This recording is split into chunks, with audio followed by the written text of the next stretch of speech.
कौने बनवा फूले ले बेलिया त कवने बनवा अड़उल फूले हो। हे मैया मोरी कवने बनवा फूले ला दमनवा हो दमनवा गम के भोरे भोरे हो। ए मैया मोरी कवने बनवा फूले ला दमनवा हो दमनवा गम के भोरे भोरे हो।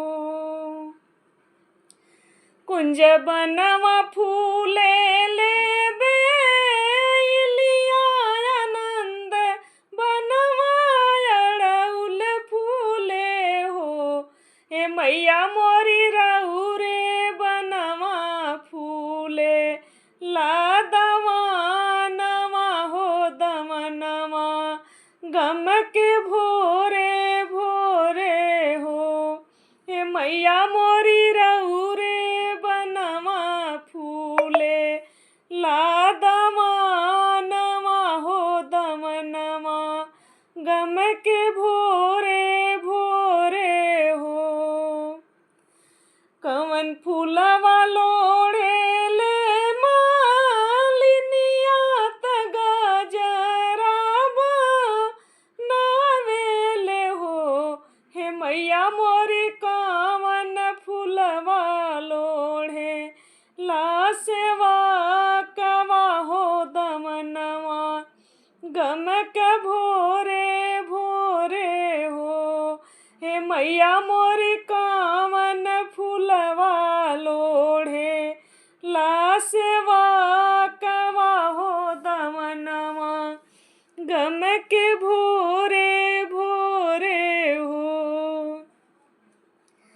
बेली फूलवा लोढ़े ले मालिनिया त गजरा बनावेले हो। हे मैया मोरी अड़उल फूलवा लोढ़े ला सेवा कवा हो दमनवा गम के भोरे भोरे हो।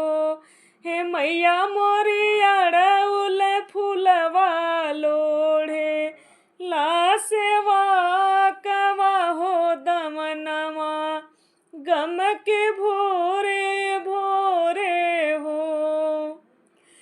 बेली के देखी मुस्कैली त अड़उल देखी आनंद भैली हो। हे मैया मोरी कृपा कई के अइली मोरे भवनवा हो दर्शनवा दिहली भोरे भोरे हो। हे मैया मोरी कृपा कई के अइली मोरे भवनवा हो दर्शनवा दिहली भोरे भोरे हो। मनवा के मंदिर बनवल बानिया सन लगवल बानी हो। हे मैया मोरी श्रद्धा भगति देई द वरदानवा हो दमनवा गम के भोरे भोरे हो। हे मैया मोरी श्रद्धा भक्ति देई द वरदानवा हो दमनवा गम के भोरे भोरे हो। हे मैया मोरी रंजना के रखी चरणवा में नयनवा बरस भोरे भोरे हो।